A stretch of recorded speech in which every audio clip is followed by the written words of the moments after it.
எங்க போனாலும் சுவிசேஷத்தை கூட கொண்டு போ. அதுதான் ஒரு லைஃப் பார்ட்னர். அது வேல்யூபிளா நினை, அது பெரிய பொக்கிஷமா நினை, அது எல்லாருக்கும் தேவைன்னு நினை, அது எல்லாருக்கும் அறிமுகப்படுத்து, அதை வெட்கப்படுத்தாத. பவுல் தன்னுடைய வாழ்க்கையில கர்த்தருடைய சுவிசேஷத்தை தன் வாழ்க்கையினுடைய மிகப்பெரிய பார்ட்னர் அவர் ஏற்றுக்கொண்டபடினால அவர் சொன்னாரு, சுவிசேஷம் அறிவிப்பது எனக்கு ஒரு வெட்கமோ இல்லை. ஒரு பாயிண்ட் சொல்றாரு, ஏன் பார்ட்னர் அப்படின்றனால என் சுவிசேஷம் அப்படின்ற இந்த பார்ட்னரை போற இடத்துல நீ கேரி பண்ணிட்டு போக, போற இடத்துல எல்லாம் இந்த பார்ட்னர் எல்லாருக்கும் அறிமுகப்படுத்த ஆண்டவர் இந்த வேலையை உனக்குள்ள ஸ்டார்ட் பண்ணிருக்காரு. இந்த வேலையை கடைசி வரைக்கும் முடிக்கிறதுக்கு ஆண்டவர் உனக்கு ஹெல்ப் பண்ணுவார். அவர் கண்டிப்பா ஹெல்ப் பண்ணுவாரு. ஆனா உன் கமிட்மெண்ட் இருக்கா?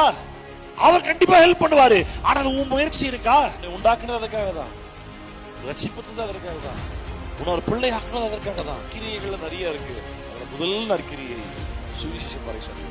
நீ பாவம் பண்ணும்போது வந்து ஐயோ போய் சொல்லிட்டோம், ஐயோ விபச்சாரம் பண்ணிட்டோம், ஐயோ பொண்ணு தப்பா பார்த்துட்டோம், இதெல்லாம் பாவம் நினைக்கிற பத்தியா?